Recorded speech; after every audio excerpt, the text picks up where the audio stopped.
Today, let's have a quick look at some compression work that can carry over directly to the press handstand. So obviously we need to have a good flexibility range here. So you can't compress more than you can bend in terms of your flexibility range. So here I'm warming up the calves, the hamstrings, and really extending throughout the body. So trying to like even get into the lats and things.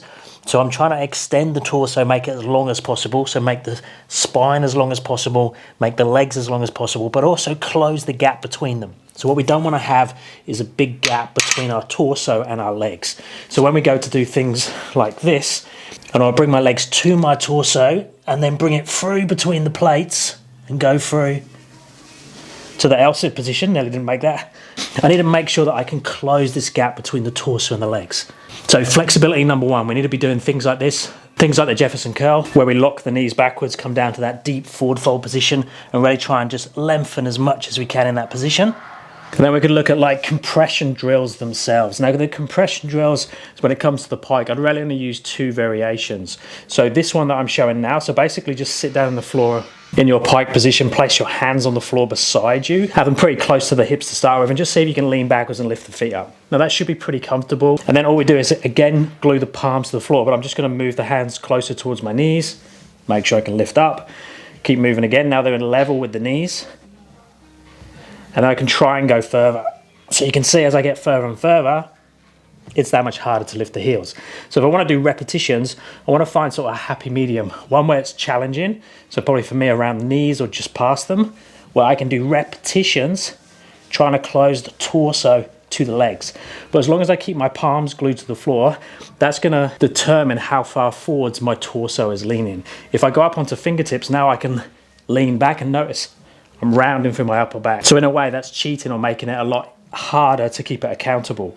Where if I glue the palms to the floor, the further I go, and as long as I get the heels off the floor, the harder it's gonna be, and I can slowly progress towards that. Now the tendency with this one is to do higher repetitions of this. So you could do like even like 40 or 50 repetitions of just going up and down.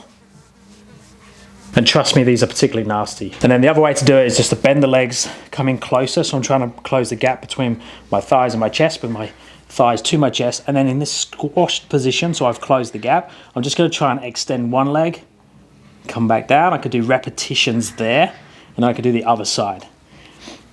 Now it is possible to do both at the same time, but as you can see, it becomes a bit tricky in terms of balance.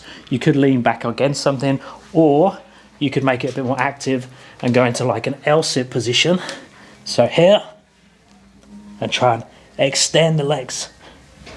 And obviously you need to have a good, strong support position for that.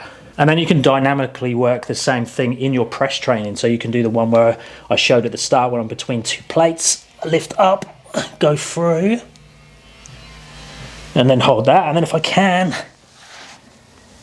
try and come back as well. Now obviously the height of this is going to dictate again how hard that is. So you can work on that depending on your current flexibility and also how many repetitions you want. Like that was just like a 1 rep max for me, but I also just demonstrated that other stuff. So it depends on how you set up your workout in terms of what range you want to do and how many repetitions, how much volume and things you want to train.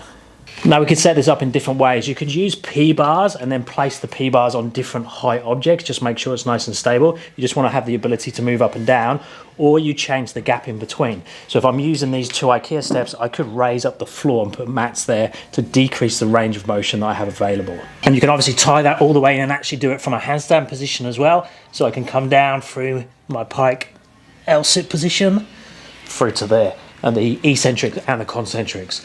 So number one, make sure you have good flexibility in that forward fold position. If you don't, work that as a priority first, and then start to do some of this active work as well.